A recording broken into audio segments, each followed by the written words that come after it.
Bem-vindo, bem-vinda à nossa sequência de aulas para o Exame Nacional do Ensino Médio com a nossa querida Ecologia. Seja muito bem-vindo, bem-vinda ao nosso canal. Se você não é inscrito, por favor, faça sua inscrição, deixe o seu like, também seu comentário, sua dúvida se você tiver. E não esqueça que no link da descrição dessa aula nós temos o material. Então vai lá no link da descrição, tem um linkzinho para você baixar o material, fazer as suas anotações, testes para você praticar também, com gabarito comentado e para você entender o que está acontecendo.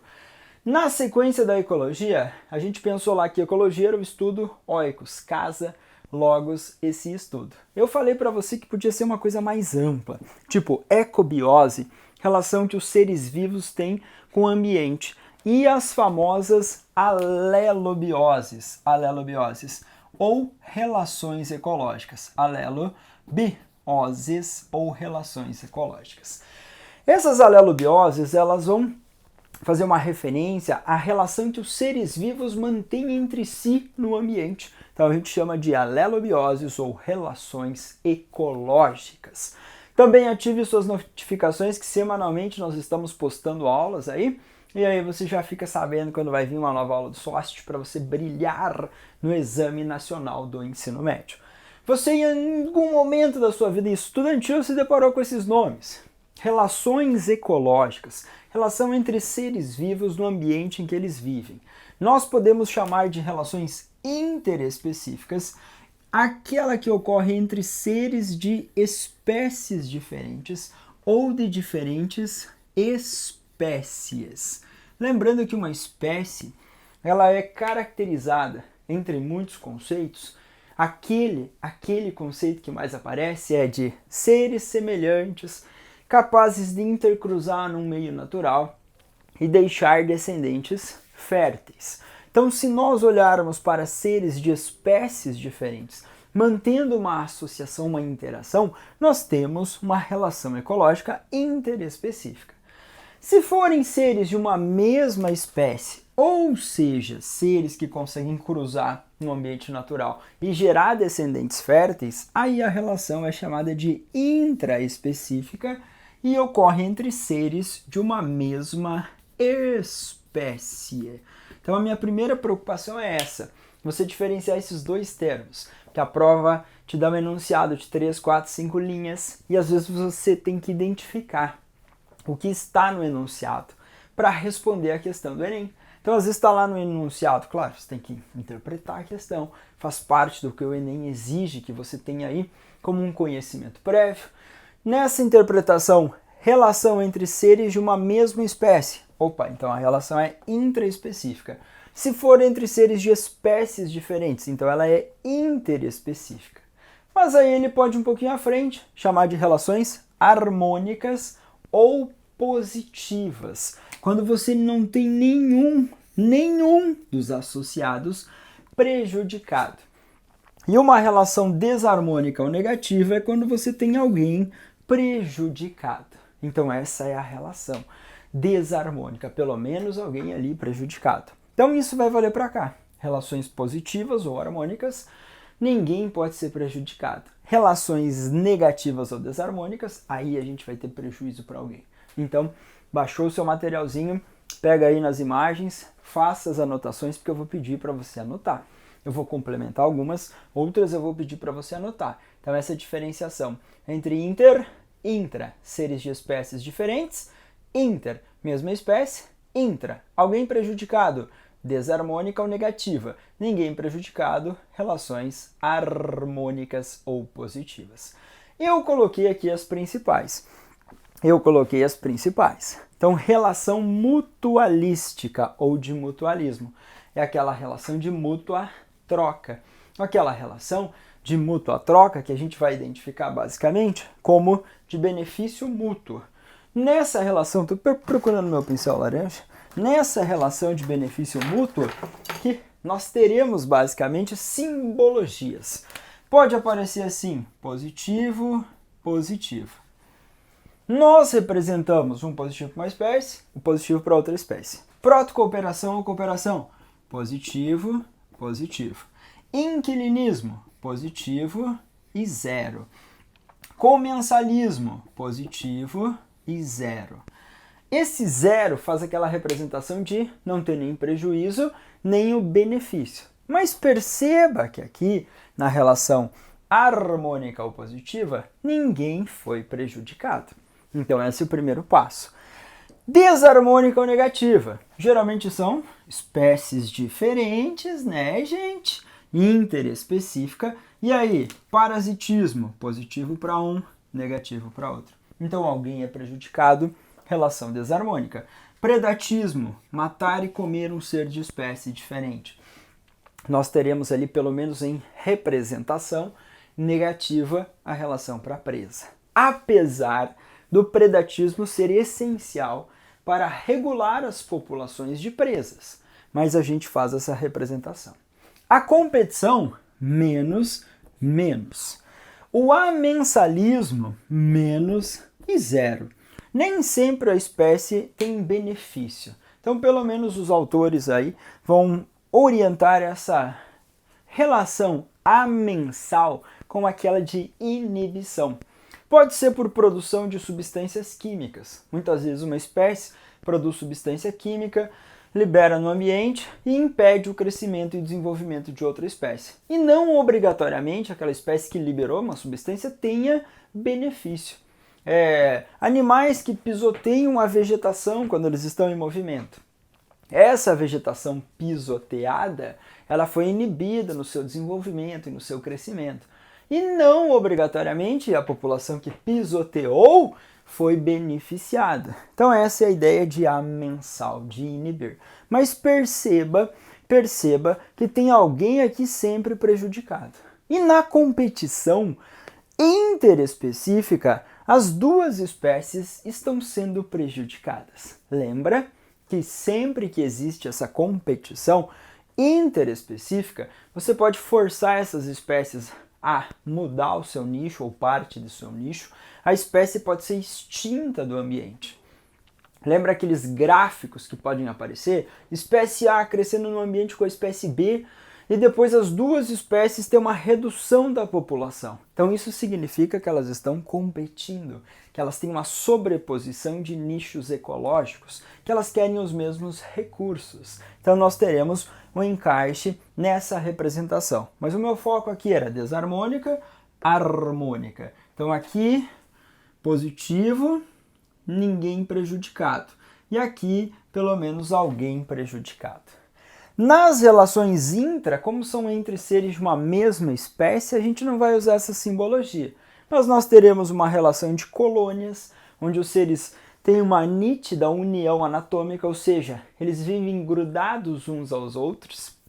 Colônias de bactérias. Nós podemos ter lá os cocos, os estafilococos, os streptococos, e geralmente você tem assim colônias. As bactérias arredondadas são esses cocos, e aí elas unidas umas às outras.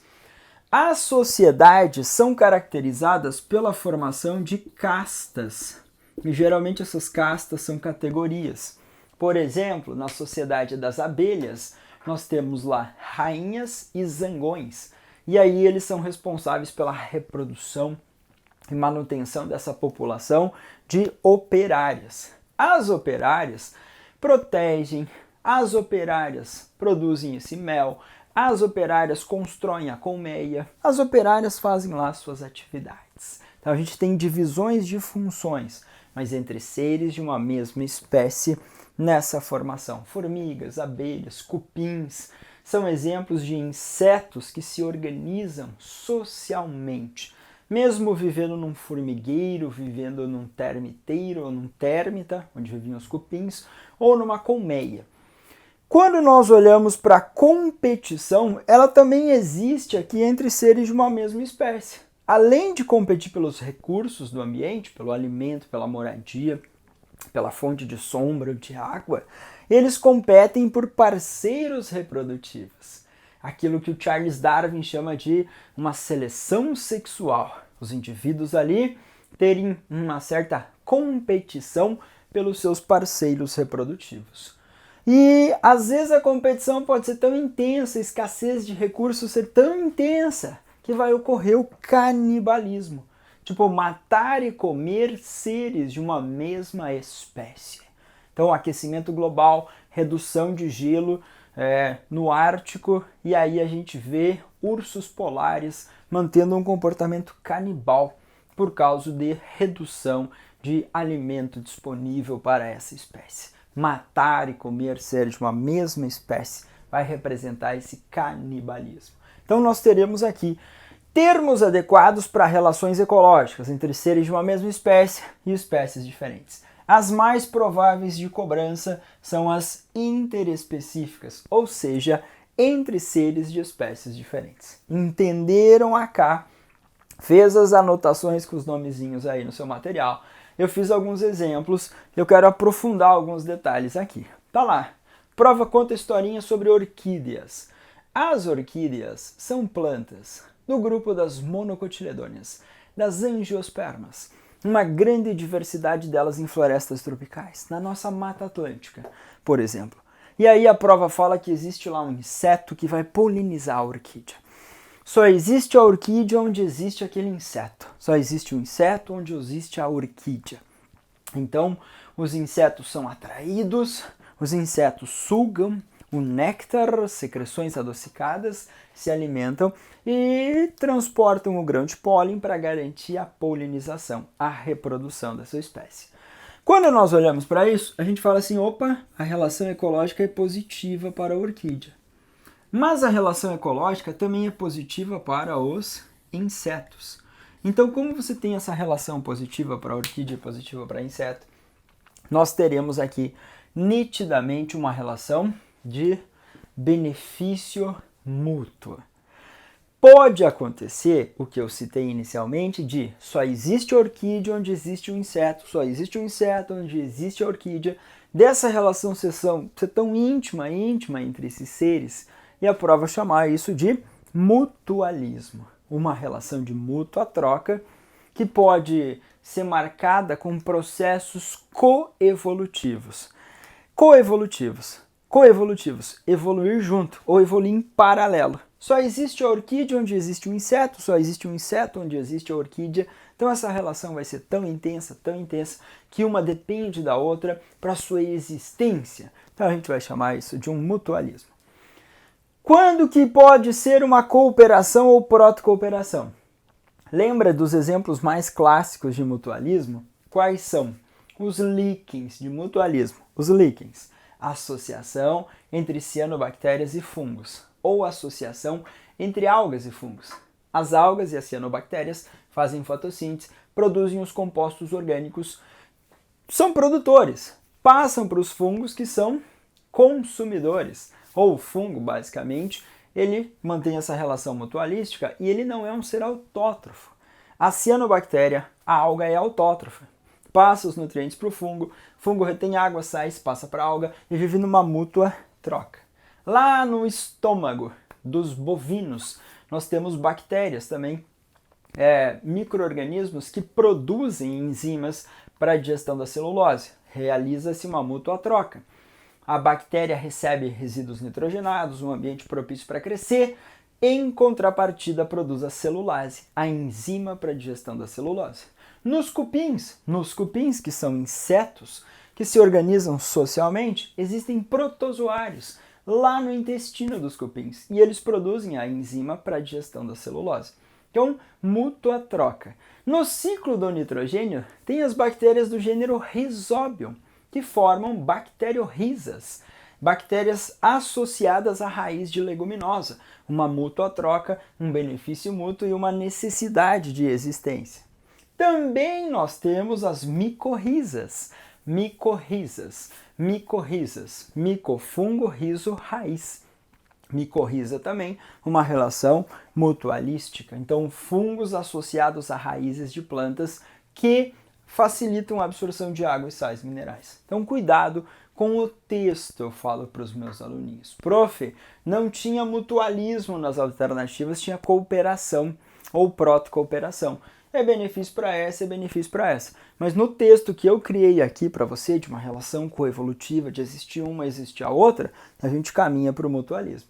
Mesma coisa com corais e algas. as algas que vivem no interior do corpinho dos corais, que é transparente. A coloração dos corais é dada por essas algas. Ok, os recifes de corais vivem em regiões rasas, no ambiente tropical desse planeta.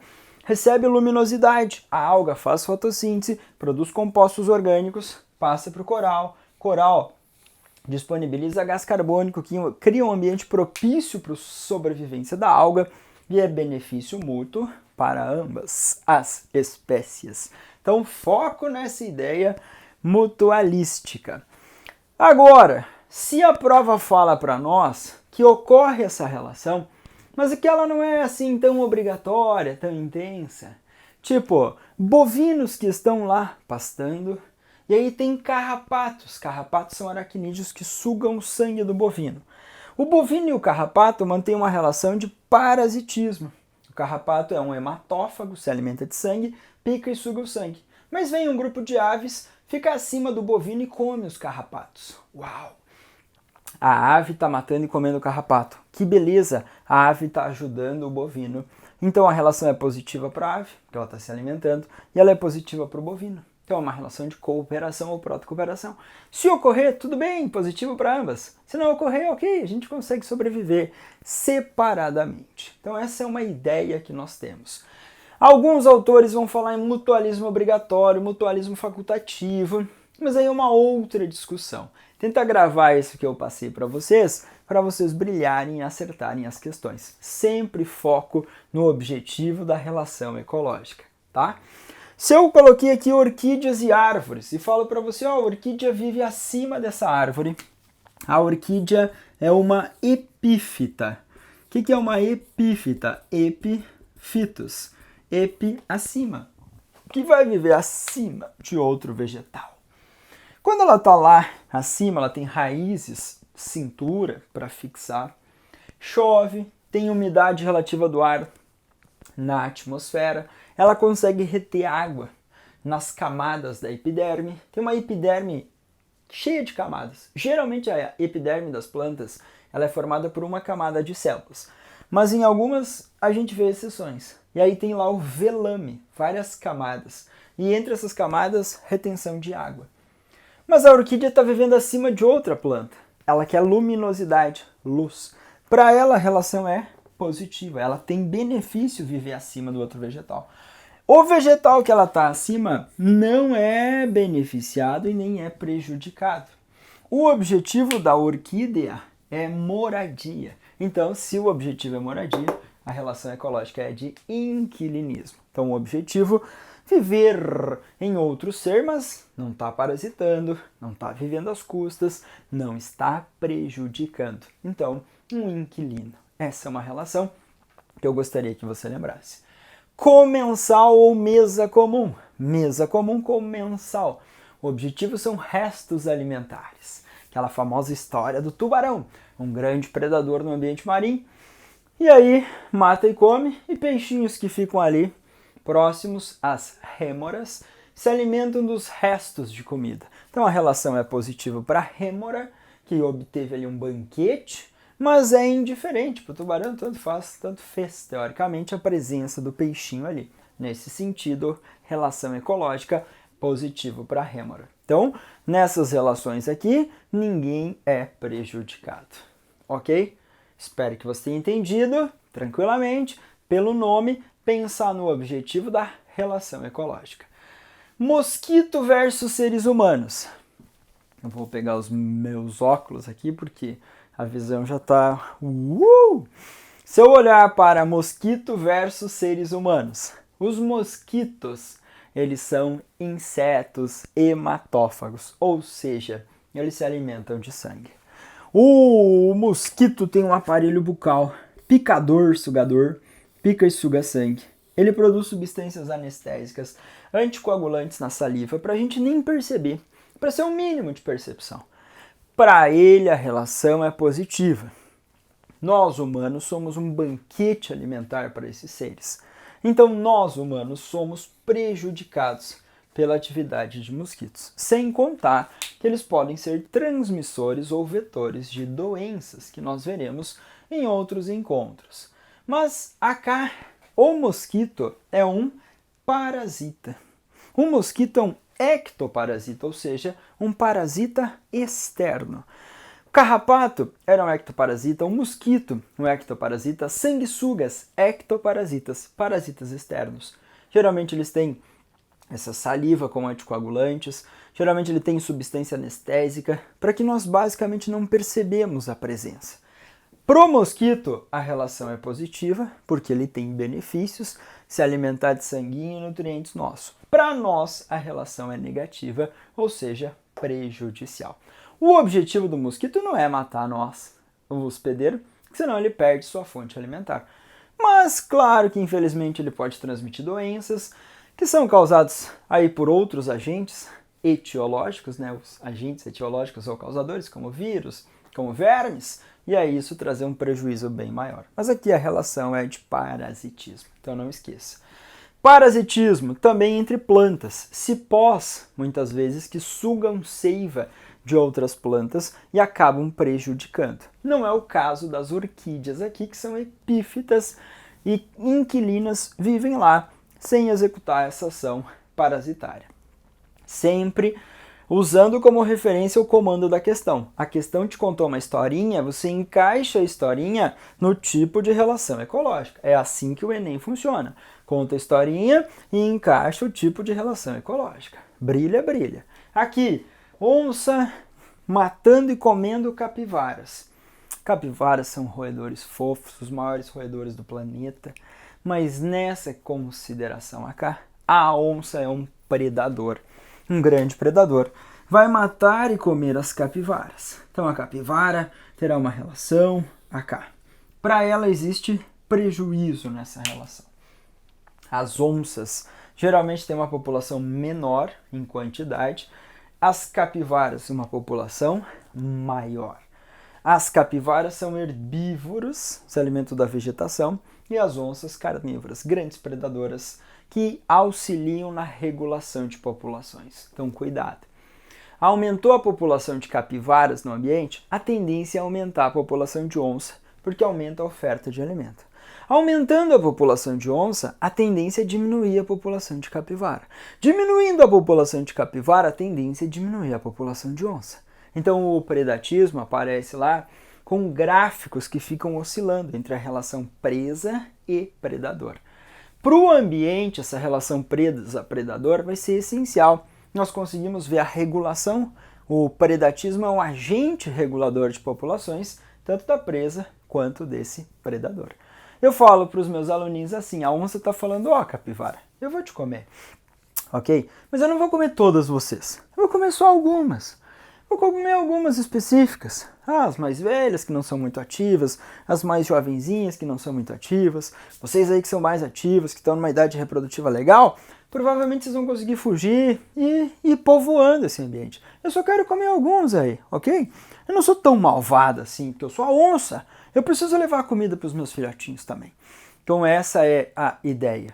Infelizmente, às vezes a gente tem que tirar um pouquinho da nossa humanidade para olhar para a natureza, que às vezes não tem essa humanidade que a gente tem. Então, a relação presa-predador. Predador, relação positiva, presa, negativa, mas para o contexto geral, isso é essencial, ok? Então, essas duas são importantes. Competição, como eu comentei, entre seres de uma mesma espécie. Então, nós podemos ter grupos de animais de uma mesma espécie querendo a mesma coisa e eles entrarão em competição intraespecífica se são da mesma espécie. Seres de espécies diferentes, tem bovinos e tem equinos numa pastagem. Então eles competem pela alimentação. Eles não competem por parceiros reprodutivos, mas pela alimentação, pela moradia, por aquele ambiente, aquele local. Eles competem e a competição sempre é negativa. Amensal, inibição.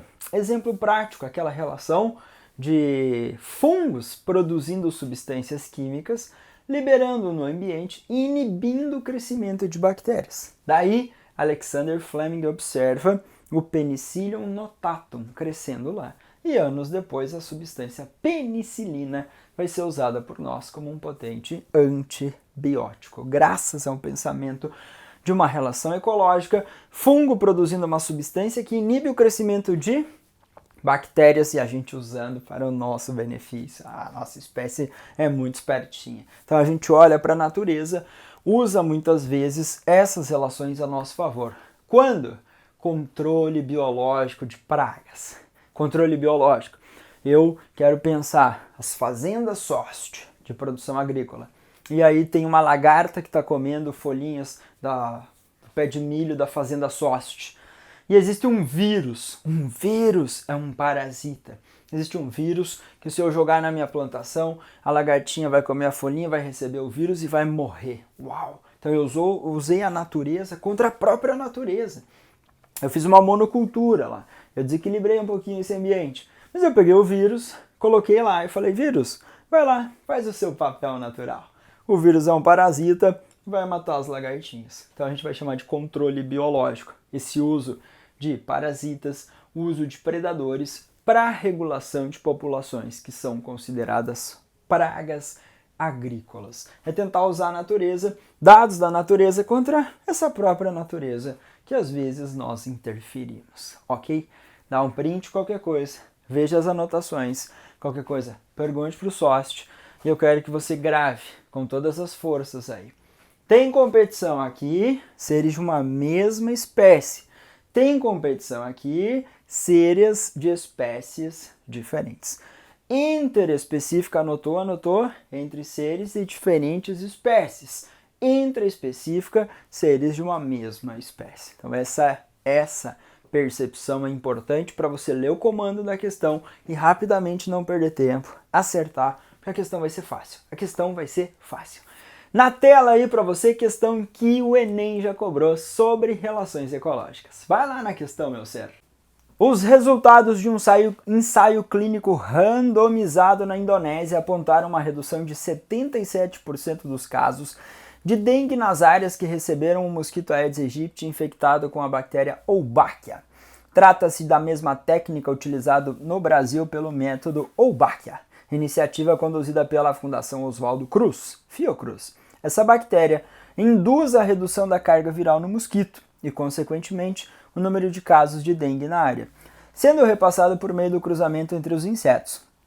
Como essa bactéria é um organismo intracelular e o vírus também precisa entrar nas células para se reproduzir, ambos necessitarão de recursos comuns. Essa tecnologia utilizada no combate à dengue consiste na: letra A, predação do vírus pela bactéria. B, esterilização de mosquitos infectados. C, alteração no genótipo do mosquito pela bactéria. D, competição do vírus e da bactéria no hospedeiro. E, inserção de material genético do vírus na bactéria. O que o SOST falou para você? Falei que o Enem sempre faz, basicamente, essa descrição do que está acontecendo. Então, um textinho legal sobre um acontecimento maravilhoso, que é tentar reduzir a transmissão de vírus da dengue. A galera colocou a Wolbachia, a bactéria, no mosquito, percebeu que diminuía a quantidade de vírus. Letra A, predação do vírus pela bactéria. É uma predação? O vírus é um predador? Predação do vírus pela bactéria. A bactéria, desculpa, é uma predadora do vírus? Matou e comeu o vírus? Não. Não é uma relação de predatismo. Predatismo tem que matar e comer um ser. Geralmente essa relação é entre animais, bem visível nos predadores. Esterilização do mosquito infectado? Ele ficou esterilizado? Não tem nada a ver. Alteração no genótipo do mosquito pela bactéria. Alterou o genótipo? Para isso a gente usa lá biotecnologia, a gente usa outras informações de manipulação. Os vírus sim podem ser usados como vetores, aqueles que levam informação, mas aí é outra técnica, não tem nada a ver com isso. Competição do vírus e da bactéria pelo hospedeiro. Nas últimas linhas do texto ele fala que a bactéria lá intracelular, o vírus também é intracelular, e eles usam os mesmos recursos. E podia ter escrito uma competição entre seres de espécies diferentes, então vírus e bactérias. Mas D de dado, corretíssima competição, porque querem esses mesmos recursos, mesmo que intracelularmente. Inserção do material genético do vírus da bactéria também não tem essa inserção. Repito falar, o vírus pode transmitir pode ser usado como vetor para fazer essa inserção, mas aí a questão ia ser sobre biotecnologia. Aqui ele está pensando em ecologia, ele está pensando em vírus e bactérias usarem células hospedeiras para o seu benefício, para a sua multiplicação. Então, ficamos com D de dado, de competição entre esses seres. Cuidado, que esse é um assunto bem quente para o Exame Nacional do Ensino Médio. Por gentileza, se você não é inscrito, se inscreva, ative as notificações, deixe o seu like para sempre chegarmos com qualidade até você. Um abraço a todos vocês e ótimo estudo sempre!